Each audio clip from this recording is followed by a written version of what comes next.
Assalamualaikum warahmatullahi wabarakatuh. Salam dan bahagia. Perkenalkan, saya Nyai Cintang, calon guru penggerak angkatan 11 Kabupaten Banyumas. Pada kesempatan ini, saya akan memaparkan tugas demonstrasi kontekstual modul 1.3 visi guru penggerak. Untuk merumuskan visi guru penggerak, kita dapat menggunakan pendekatan inquiry apresiatif. Pendekatan ini bertujuan untuk mengenali aspek positif yang sudah ada di sekolah dan mencari solusi untuk mempertahankannya, serta merancang strategi untuk mencapai perubahan yang lebih baik. Agar dapat menerapkan pendekatan inquiry apresiatif, maka langkah yang dapat dilakukan adalah dengan menggunakan metode Bagja.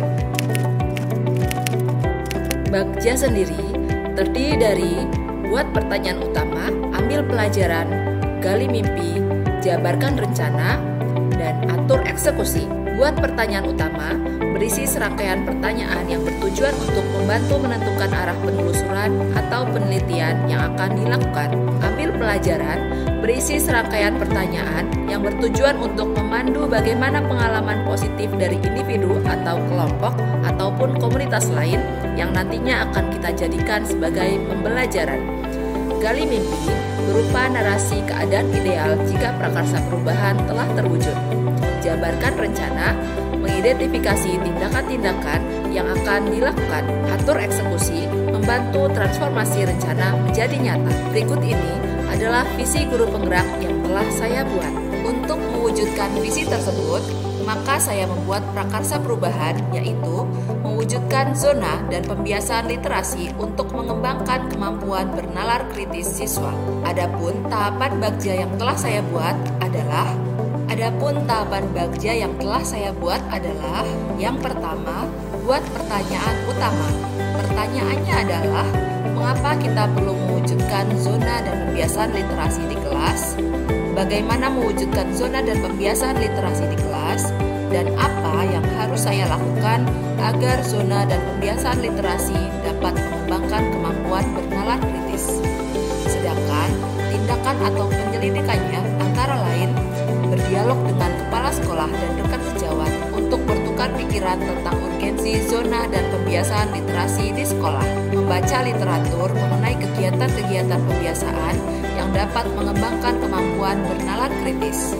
Yang kedua, ambil pelajaran. Pertanyaannya adalah, apa pengalaman menyenangkan yang berhasil yang pernah dialami guru saat membuat zona dan pembiasaan literasi di kelas? Apa saja buku bacaan yang disukai anak selama ini? Dan aktivitas apa saja yang dapat meningkatkan kemampuan bernalar kritis siswa? Sedangkan tindakan atau penyelidikannya antara lain mencari tahu siapa guru yang sudah pernah melakukan pembiasaan literasi di kelasnya, lalu mendiskusikan dengan murid-murid tentang bacaan yang disukai, serta mencari contoh nyata bagaimana implementasi pembiasaan literasi yang dapat meningkatkan bernalar kritis siswa. Yang ketiga, gali mimpi. Pertanyaannya adalah, apa saja kegiatan yang dapat dilakukan di zona literasi kelas? Yang kedua, apakah kebiasaan-kebiasaan baru yang saya bayangkan terjadi ketika zona dan pembiasaan literasi sudah tercapai? Dan apa saja hal-hal baru yang bisa saya lakukan setelah murid mempunyai kemampuan bernalar kritis? Sedangkan tindakan atau penyelidikannya antara lain menanyakan pendapat setiap anggota kelas tentang pendapat dan harapan mereka, lalu membuat kegiatan pembiasaan berupa membaca 10 menit sebelum pembelajaran dengan memanfaatkan zona literasi yang berupa sudut baca, papan literasi, dan mading sekolah. Langkah keempat, jabarkan rencana. Pertanyaannya adalah, apa langkah-langkah untuk menyiapkan zona dan pembiasaan literasi yang diimpikan? Berapa lama target untuk menyiapkan zona dan pembiasaan literasi? Dan bagaimana pembiasaan literasi agar dapat meningkatkan kemampuan bernalar kritis.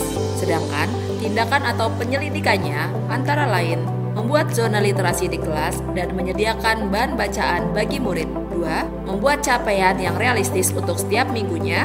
3. Menyusun aturan pembiasaan literasi di kelas. 4. Membuat lembar literasi untuk melatih kemampuan bernalar kritis murid. Dan yang terakhir, membuat jurnal pembiasaan literasi murid untuk mengukur ketercapaian program. Langkah kelima adalah atur eksekusi. Pertanyaannya adalah, siapa saja yang akan dilibatkan dalam mewujudkan rencana ini? Apa saja peran yang dibutuhkan dan siapa yang mengisi peran tersebut?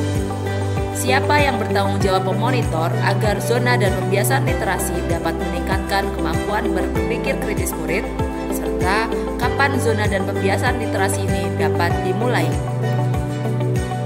Sedangkan tindakan atau penyelidikannya antara lain, guru dan siswa akan terlibat langsung pada zona dan pembiasaan literasi ini. 2. Menentukan koordinator pembiasaan literasi di kelas. 3. Guru bertanggung jawab memonitor dan mendokumentasikan pada jurnal pembiasaan literasi murid, serta guru dan murid dapat memulai zona pembiasaan literasi ini pada minggu pertama bulan Agustus. Demikianlah sahabat Merdeka Belajar video pada kesempatan kali ini. Mudah-mudahan ini menginspirasi. Wassalamualaikum warahmatullahi wabarakatuh.